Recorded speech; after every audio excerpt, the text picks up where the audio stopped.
bu baax a baax di julli ci Yonent bi di ñaanal suma waajur bu góor yàlla yërëm ko xare ko àjjana ak moom waajur yi ko jiitu ak ñi mu jiitu ñëpp di ñaanal suma yaay ak yaay yi nekk yëpp ci kaw suuf yàlla guddal seen fan wéral seen cër ba yéene gu njaboot gi am ci ñoom yàlla dimbali ko ñu mun koo mottali d'abord dañuy nuyu assistance bi fi nekk yëpp bu baax a baax di ci jiital journaliste yi parce que buñ nee open presse seen bis la tey yéen journaliste yi duy nuyu encore fans yi bu baax a baax di leen jégalu parce que ñi nekk ci biti dugg ñu ñoo ëpp ndax xajuñu ci biir stade bi mais ñoo ngi leen di jégalu di leen masawu bu baax a baax encore di leen remercier di nuyu waa Parcelles 1 ba 26 di nuyu waa maire bu Parcelles di ñaanal maire bi xam-xam ni mu nekk yàlla génne ko ci di nuyu président Khalid Gaye président Out of Energy di nuyu comité d'organisation bi bu baax a baax di ci jiital suñu grand Aziz Diagne tey nag jour spécial la pour man vraiment dama kontaan ba xaw ma sax lu may wax ndax li fi am yëpp surprise la xaaruma ko fooguma ko woon sax di ñaan yàlla incha allah semaine début janvier yàlla nañ ñëwaat fii incha allah di ko feete te gëm nañu loolu day am incha allah yàlla may ñu ndam le premier di nuyu staff bi yëpp di nuyu sumay xarit sumay am di jàmm di nuyu sumay partenaire bépp mbër bu dëkk Parcelles maa lay nuyu ñu am combat di leen ñaan yàlla may leen ndam ñu am ko combat am combat vraiment bu ñuy wax suñu contentement tey duñ fi jógee daal di nuyu autorité Parcelles yëpp di nuyu waa Cambérène Ngor Wakam Yoff waa Grand Médine Grand Yoff HLM Grand Médine di nuyu daal Parcelles 1 ba 26 encore fas yi fépp fuñ jógee ci àdduna ñu leen nuyu di nuyu waa service d'ordre bi bu baax a baax parce que gis nañ liggéey bi taxawaay rafet na bu baax a baax di wax yàlla na yàlla yokk leen ñoom ñëpp te sàmm leen vraiment daal ñoo ngi nuyu assistance bi yëpp encore di jéggalu ñu nekk ci biti bu baax a baax duñu dugg ci waxtaan bi waa Agico di nuyu waa Agico yu baax tamit seen liggéey rafet na vraiment am na ambiance neex na di nuyu suma tambour major bu baax a baax monsieur Yassine tamit vraiment bu ñu dugg ci waxtaan bi. Oui, voilà donc ñu passé premier intervenant. Voilà.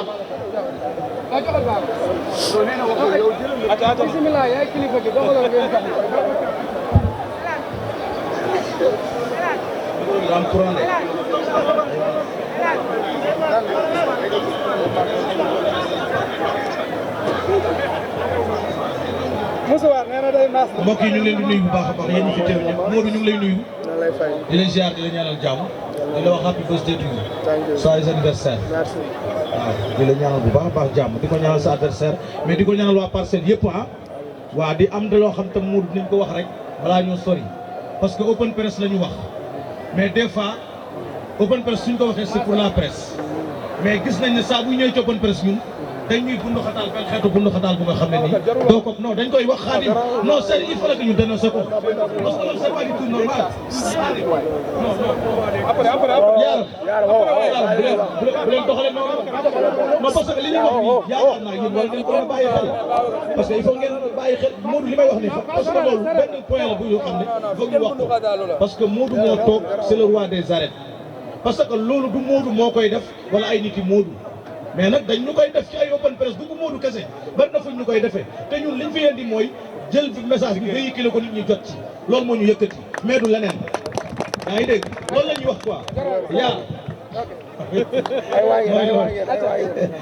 Modou yaakaar naa ne wax nga ko léegi fête nga sa anniversaire nee nga incha allahu rabi li ngay ñaan mooy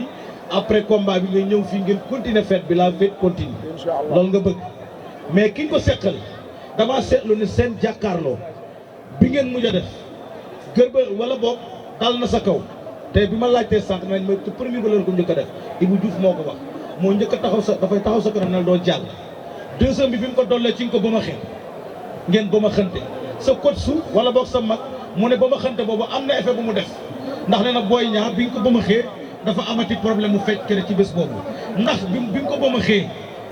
dafa yëg foofu doole joo xam ne nii maanaam mu da koo denc ba tax sa mag ne bi nga ko ba ma xee yow boobu moom dafa amati problème pour mën a fecc ndax mu da koo tegal loo xam ne nii lu teg la loo xam ne pour bés boobu Boy Niang du ci génn mais moom dégg naa ci ay waxam tamit mu ne la moo la gën a saf mbër te bu la premier jotee di nga xam ne moo la gën a saf mbër loolu la Boy Niang wax ñaar yooyu rek laa lay laaj quoi loo ci dolli loo ci doon.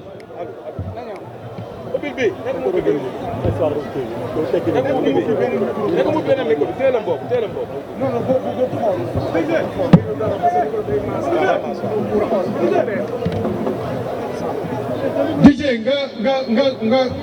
defal ñu beneen micro s'il vous plaît.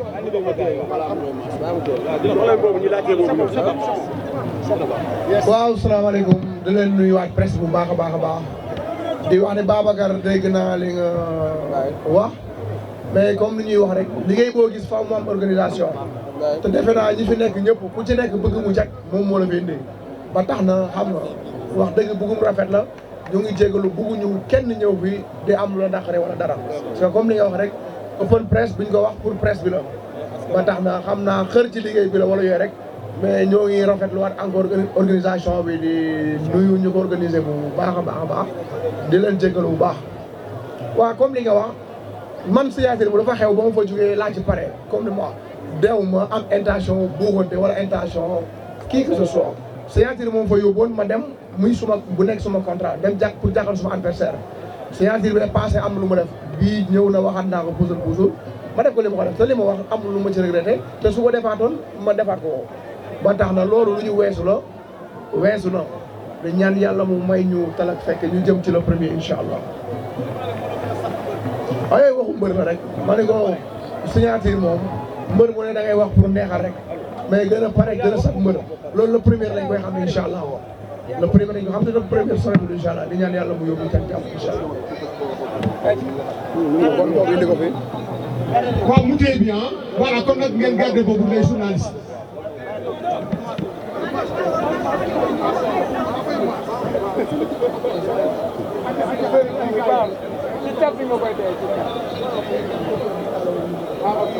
na gaawaay na gaawaay. mu gaaw jëlal bandeau bële nga takk ko ci Serigne Ndiaye moo gën a gaaw jëlal kii bële nga takk ko ci. jërëjëf mbokk yi ñu ngi leen di nuyu rek di leen siyaar fu waay nekk rek si réew mi ak si bitim réew Modou ñu ngi lay nuyu bu baax a baax di leen souhaité yow ak sa waa famille yëpp yaakaar naa ne am naa 3 questions pour yow bi si njëkk mooy dañu dem keroog ci Boy Niang ñu laaj ko ma laaj ko question ne ko combat bi mën na niil ok ma ne ko amateur yu bëri dañuy xalaat ne combat Modou ak Boy Niang mën na niil mu ne ma temps bi dañ ko wàññi sax 10 minutes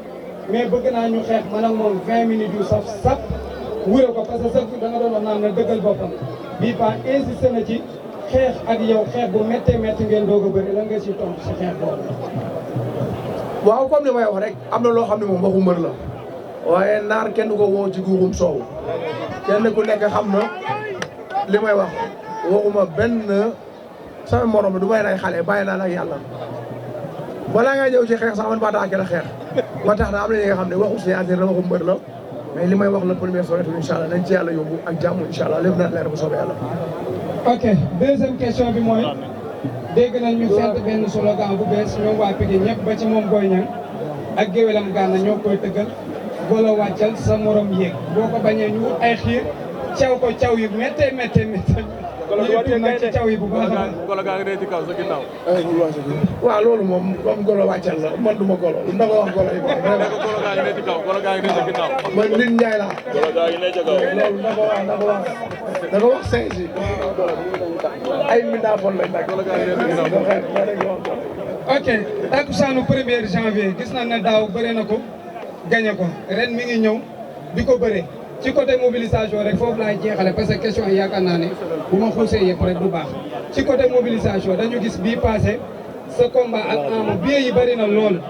mais gisuñu booyi ci stade bi waa génération xarañ waa xarañ famille les jours si lan mën a waaj parce que bu ngeen yéexee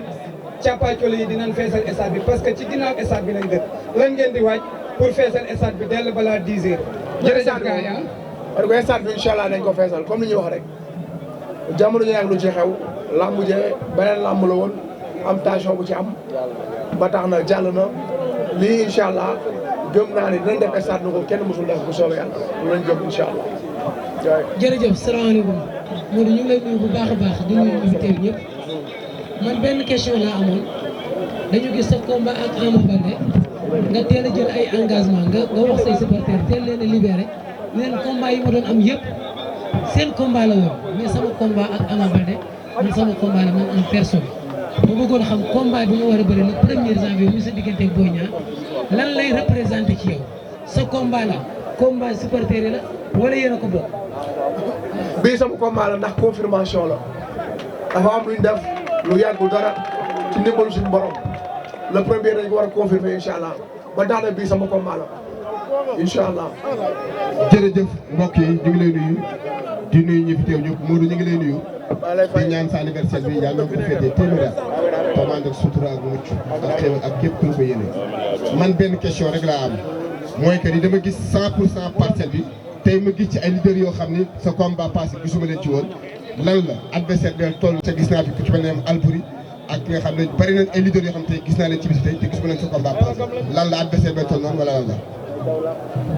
waaw pourtant ñoom doon ñëw muy entraînement xam nga Albouri fois passé dafa amoon combat bu jege loolu moom moo tax gis nañ fi gis suñu frère Tafa Mbale yooyu yëpp li may wax chaque fois rek dama koy confirmer ñun ñoo bokk suñu parcelle ñoo bokk suñu espoir bu ñu def bu ñu dara tàggali li may wax chaque fois utee ay gis-gis wala ay bëgg-bëgg teewul ñëpp nekk ci jàmm ba tax na su may rakk lañ jàmm laa leen yéene di leen ñaanal jàmm yàlla defal ñu ko defal ko Sénégal yëpp incha allah Sénégal jëm kanam mais làmb ji moom ñi nga gis fii ak ñi nga gisul mbëru parcelle yëpp a ngi ñëw entraînement vraiment. thank you so much waaye merci ci souhaité bi ma souhaité xam boobu day di ci remercier rek di wax xam nga message rek lépp gis naa ko bari na mais période bii la nekk ci préparation ba da ngay xat mais ñoo ngi remercier ñëpp di leen wax ñaan yi yàlla nañu ko yàlla boole defal te ñun ñëpp ñu fekkaat yu bëree bëri di ko yàgg di feete ñun ñëpp incha allah. ah. da ngaa xiif. doo fi parcelle la parcelle dëggu teraanga la. damay joxale ko sur incha allah. waaw salaamaaleykum Modou ñu ngi leen nuyu. di la ziar di dox si wàccuwaay. di wax joyeux anniversaire. happy birthday to you. di wax nga gudd fan lool ànd ak wér. man ñaari question la am pour poser la ko. premier bi mooy yow ak Boy Niang bokk leen bëri mais dama gis nga bëri am seen dootoo coup diagonal gauche mu wàcc Boy Niang coup droite la am moom tamit diagonal lay dóor tey boo njëkkantee kenn enquête sa morom coup woon naka lay def ban effet lay am deuxième bi mooy boobu ba baale nga tontu après ñu continuer. waaye nag xanaa kenn du dem guerre nag di wax sa stratégie ah ba tax na làmb la daal incha allah ñun li ñu war lépp muy ci bëre ci xeex muy ci physique alhamdulilah yàlla dimbal nañ ci bu baax a baax da ñaan rek ñu fekk bis bi incha allah. ok d' accord merci. beneen bi topp mooy dama gis nga bëre ak Ama Baldé rëpp ba gars yi nag da nga def après ba ñoom ñu ngi laaj seen victoire nga gis nga raam te Boy Niang dama gis ni dafa am ndox tu bëri day lire jeu est ce que loolu yaa ngi koy sóoraale raam bu nga raam noonu boo ko defee si Boy Niang lan la mën a jural merci. mais loolu du raam xam nga bëre moom da ngay dem rek comme li may wax chaque fois da ngay yóbbu lii des fois fekk fa lii yóbbu lee fekk fa leneen ba tax na ñun ci wàllu yëpp rek lu ñuy pare ñoo ngi ko préparé incha allah bis ba comme bi ñuy wax rek incha allah dañuy dem jëli ndam le premier ñoom incha allah ñu ko passé bu soobee yàlla. asalaamaaleykum. Malang Sané journaliste des sports Modou ñu ngi lay nuyu di la sant di nuyu président Khadim Gadiaga di nuyu suñu doyen Aziz Diagne moom mi nga xam ne moo présidé tey jii manifestation bi. Modou ñu amoon ay crainte ci combat bi nga bëree ak Ama parce que 4 ans bëre woo ci arène nationale mosoo ko bëre mais bi nga fa demee crainte yi dissipé wu na parce que am nga ci victoire ngay bëri bër boo xam ne sur le plan tactique dañ naan dafa défensive est-ce que mën nañ xaar ne Modou dem fekk ko fi mu taxaw jëli ko ci combat bi ñu jëm le 1er janvier merci. oui ay crainte moom ku koy am rek mooy dañu suivre wala xamoo parce que li ñuy wax rek année yëpp suñu rakk yi ñoo ngi bëre ñuy ànd ak ñoom seen préparation je mel ne Gora bëri na fi Franc bëri na fi ay talwa suñu rakk ñoom ak ñu bëri nañ fi ñu ànd ak ñoom ci seen préparation ba tax ñoo ngi woon dañu gisul woon ci làmb ji rek mais ñoo ngi doon compétir bu baax a baax xam nga ba tax na loolu moom amul problème mais dama amul sax maanaam moom course wala maanaam journaliste ah non suñu grand maa ngi lay ziar bu baax a baax course laa xamoon ci yow mais dara bonne continuation ci lépp dafa am benn. ayca waxal Badou.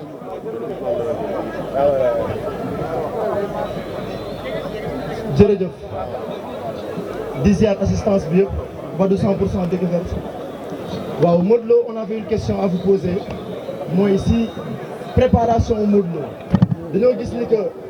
Modou Lo dafa bëree combat boo xam ne nii il n'y a pas 2 mois mu ñëw préparé ci diggam ak Boy Niang te c'est une première si combat wu Modou Lo yi mu bëree yëpp mu bëreeg mbër boo xam ne nii ñoom ñaar tolloo nañ ci taxawaay tolloo nañ ci doole loolu noonu ban impact lay def ci Modou Lo ndaxte képp ku mu doon bëreel dañ naan Modou Lo kii def ko sàcc doole ba ci combat bi weesu Modou Lo loolu doon dégg combat bi ban impact la am ci Modou Lo ci côté préparation ak ci biir géew bi Modou Lo nan la war a aborder lamb merci beaucoup. waaw lamb moom li may wax man am naa adversaire bu nekk ci lamb yi damay wax combat yi may bëri yëpp bu dee 90% samay adversaire jom bopp mel dara ci lamb parce que macha allah parcelle am na catégorie bu nekk ma ne ko mbëri bu nekk fi te ñëpp ñu ngi ciy ñëw di jàpp ba daan ay côté poids ak ay yooyu noonu wax dëgg yàlla amuñ ci benn problème vraiment. loolu kese la voilà. benn question la waaw. nee na impact bi. waaye comme ni mu ko waxee rek lamb ji sama lamb bopp la te li may wax chaque fois rek yàlla dogal na ni gëj nañoo am lamb bu dul lamb yu am yëpp lamb ay événement la lamb yu mag a mag la xanaa dañuy wax rek toll nañ fi nga xam ne bis mënuñu dépassé bis mënul di suñu kaw xam nga ba tax na daal vraiment di ñaan yàlla may tax fekk rek incha allah baax na bu soobee yàlla. ok Modou dugg nga fa 7 fois am fa 7 victoire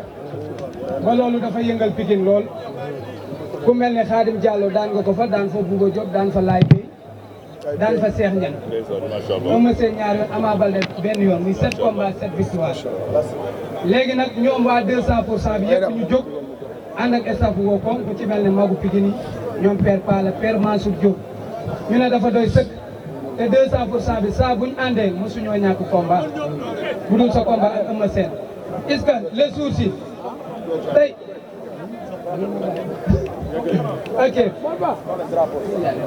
ok ñoom saa buñ àndee bu nekk dañuy am doole te combat bi mooy daj dëpp gi parce que lu mën di xew muy nga am ndam moom muy mu am ndam dootoo bëri ak ñun kon yaakaar naa ne combat bi wàccaay la bu am solo boo xamante bi da la fay jëlee arène nationale bi nekk lu yoon. non saa yi comme li nga wax rek sama combat ak Eumeu Sène da nga defuñu woon 1000% sax combat Sokh ak Franc boo tamit ñaata pour cent nga boo nee 200% ba tax na ñu ànd leen di ñaar bu baax a baax parce que c'est l'union fait la force li yëpp sport la day jeex tu as compris li ma leen di souhaité lu ma leen di ñaanal mooy ñu ànd ñu nekk benn parce que sport day jeex life bi dafay continuer leen wax yàlla na leen yàlla defal jàmm ñoom ñu ñëw nekk 1000% ci la defet bi gën a métti incha allah parce que ñoom ñëpp ko yëg am bu dee 100% wala 50% dina am ñuy toog ci lu ko naan di mais da ngay bëgg ñoom ñëpp ñu ñëw incha allah nekk say maanaam nga daal leen jël bu rëy. da ngay confirmer ñu jéem a taxaw incha allah. maa ngi nuyu assistance bi yëpp di leen ziar wéeru kàddu caaxaan la Modou ñu bëri dañoo wax ne jour combat bi Boy Niang bu dagul bëre bu bëreewul combat bi day nii ndax loolu yow non ay niil moom kenn xalaatu ko ci combat yooyu ay niil yooyu moom gëm naa ne jeex na incha allah ñëw def lu ñu war a def avancé ay niil moom xalaatuñ ko ci la wax dëgg yàlla waaw d'abord dañuy nuyu autorités yi nekk fi yëpp jiital ci autorités yi Amadou Ba parce que wala ñu def comme ni ñu defoon keroog rek waaw ñu jox jigéen bu bëggee moom dafa gàtt ba kenn gisu ko nag moo tax ko parité jox am na microphone mais ñaar la ñuy jox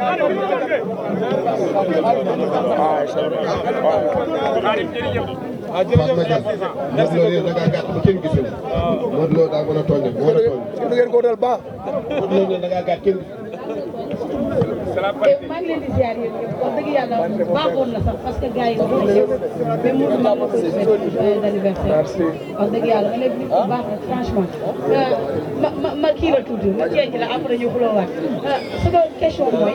gis nañu combat bi dañ cee relax par rapport ak yeneen i combat yi ndax gis nañu combat sa combat bi vraiment dafa amoon enjeu par rapport ak combat bi te ñu ngi naan sa combat ak Boy Niang yéen ñaar da ngeen a seen bëre dafa xaw a ruumaloo lan moo tax Modou relaxé bi lan la da nga jàpp ne bés mënatu laa dépassé ak tey jour bi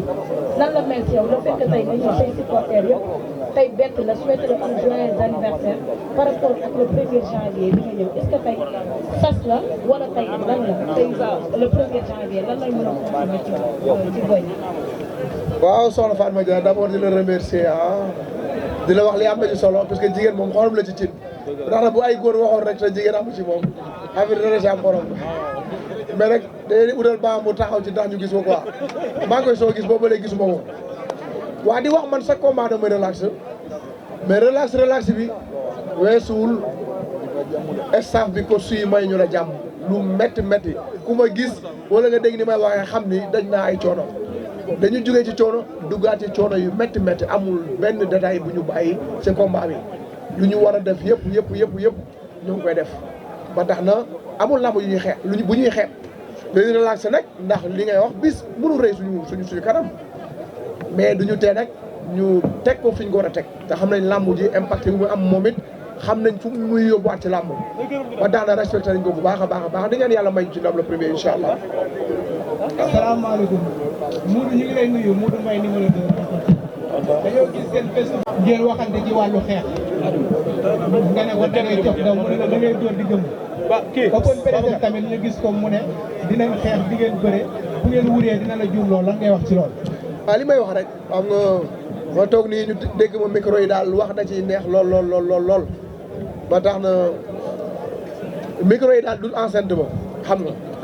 ñun lu ñu war a pare yëpp pare nañ ko di ñaan yàlla mu may ñu talak fekk la ba première incha allah yàlla may ñu ci ndam bu soobee yàlla. waaw vraiment ñoo ngi kontaan question yi defe naa doy na dañuy encore remercier waat journaliste yi bu baax a baax photographe yi di ci jiital suñu papa Père Gora muy kuy sonn ci làmb di ko ñaanal yàlla defal ko jàmm